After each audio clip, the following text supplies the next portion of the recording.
Miren, el síndrome de la cabaña es una circunstancia, una tendencia, algo que sucede cuando las personas están por mucho tiempo en un lugar aislados. Vamos a ver qué es el síndrome de la cabaña. No quiere decir que todos aquí vamos a estar directamente relacionados con esos síndromes. No vayan a pensar de, ya lo dijo Marcela, quiere decir que la siguiente semana o el siguiente mes ya nos va a dar el síndrome de la cabaña. No.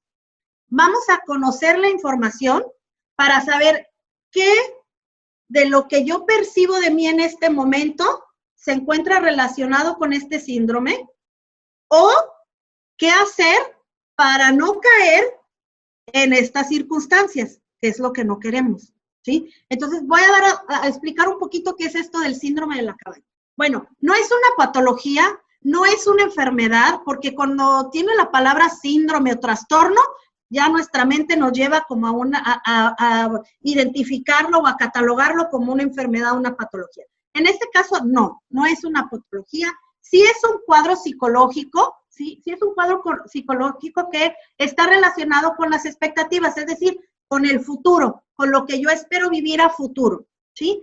¿Qué es? Es una tendencia al aislamiento, o sea, aquellas personas que prefieren permanecer, ya sea en sus casas o en ciertos lugares en donde se sienten protegidos estando aislados, ¿sí? Porque así no sienten la vulnerabilidad de la que hablábamos hace rato.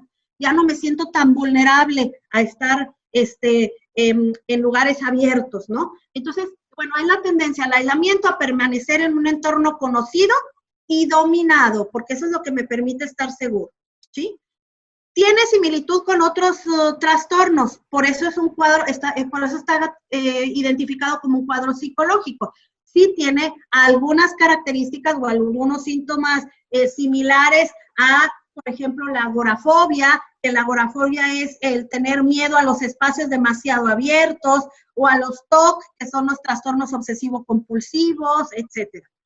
Está relacionado directamente en la ansiedad. Son síntomas parecidos a cuando nosotros tenemos un episodio fuerte de ansiedad, ¿sí?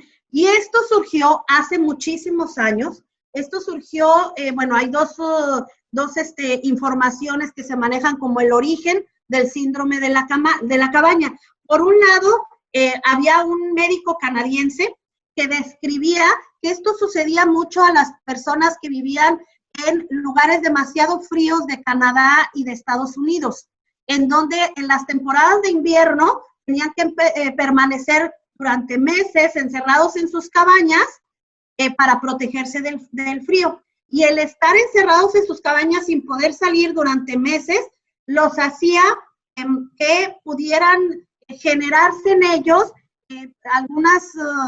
algunos síntomas de depresión o algunos síntomas de ansiedad, que cuando ya bajaba el invierno, cambiaba el clima, entonces ya podían salir y ahora no querían salir. Ahora querían permanecer y les costaba mucho trabajo volver a generar la confianza para hacer una vida fuera de sus cabañas.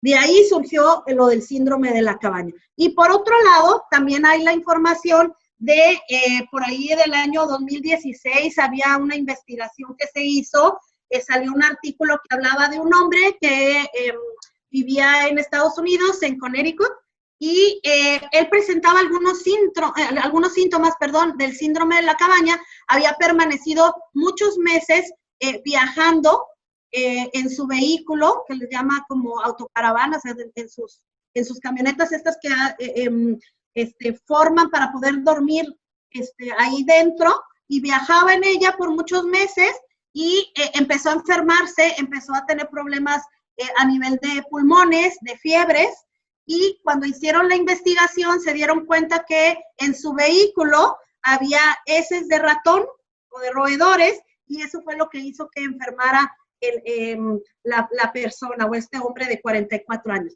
Bueno, pero el chiste es que con estos orígenes se da y se define lo que es el síndrome de la cabaña. Cuando las personas permanecen por mucho tiempo bajo ciertas circunstancias que los hace sentirse aislados, protegidos, a salvo, y que cuando les dicen, ahora sí, ya pueden salir, se sienten vulnerables a decir, voy a dejar de sentirme protegida o voy a dejar de estar a salvo porque empiezo a tener que convivir o establecer nuevamente contacto con los demás. Y bueno, con esto, bueno, algunos de los síntomas del síndrome de la cabaña, pues ya lo mencioné hace un momentito, es el miedo a salir, el miedo a recuperar rutinas. Por ahí alguien de ustedes, creo que fue Brenda, la que decía, yo estaba tan acostumbrada a hacer tantas cosas, a ir de arriba para abajo o a realizar varias actividades durante el día, y entonces a veces